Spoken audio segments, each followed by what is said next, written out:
You are. Thank you. So, good morning. I'm Richard. I work for an organization called TNO in the Netherlands. We're not a telco. We're a knowledge institute. For the colleagues from Germany might know Fraunhofer. Colleagues from the Nordics might know organizations like Sintef and VTT. We're in that family of organizations. Also, we're not for profit, so I'm not here to sell you anything. I've been in the information security working group for a while. And one of the things I do is I run this annual landscaping activity with the group. This was actually our first attempt at it. This started back in 2016, and initially it was meant just as a means of foresight for ourselves to guide our working group agendas and to get an idea of, okay, what do we want to focus on in the year that is ahead of us. So it was really an internal product, if you will.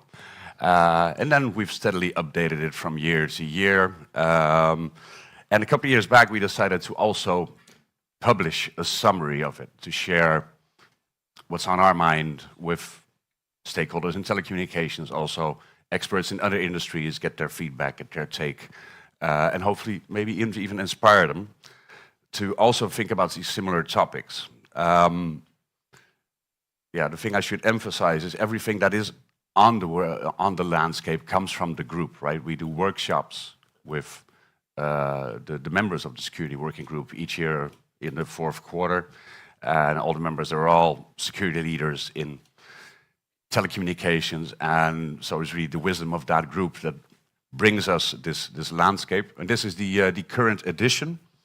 We have 10 topics on here. We could have had a lot more topics on there if we wanted to. There were a lot more ideas, but we consciously try to limit it to 10. The idea is to achieve focus, not completeness, right? And we distinguish. You see green dots, red dots, orange dots.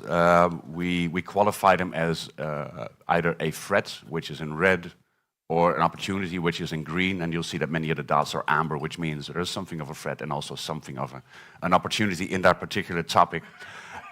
We don't have the time to go through all of them right now, but I'll highlight two that we added in the most recent edition and that are also top of mind in this week in the meeting.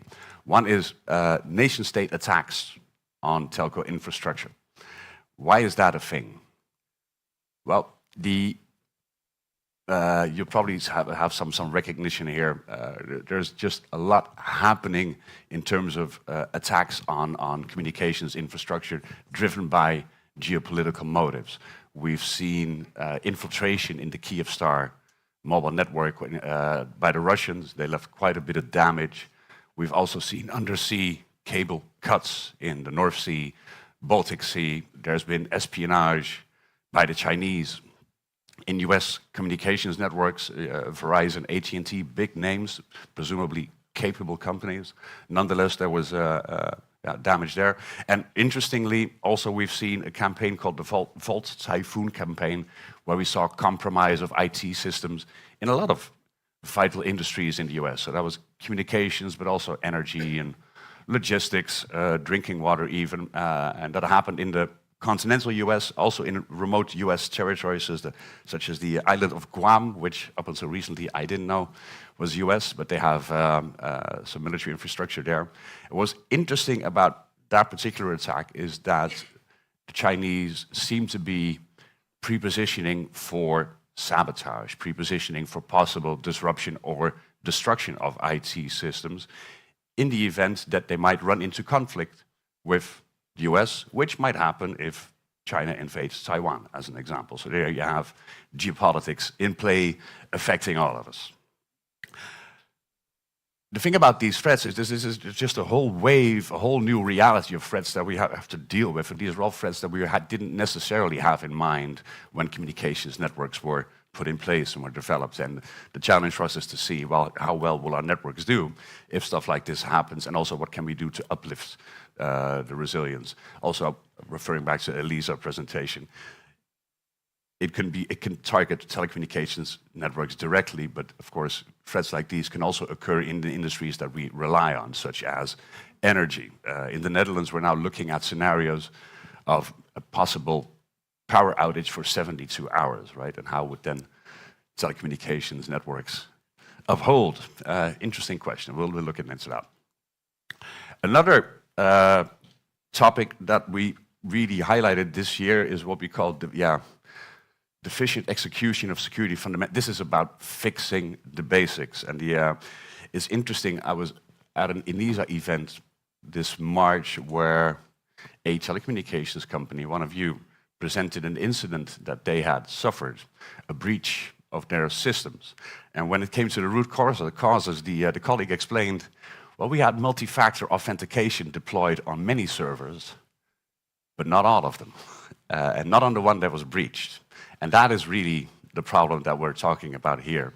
Basic security practices, we all know what they are, we all know that we should do them, and they are implemented mostly, but not always. There's flaws, there's exceptions.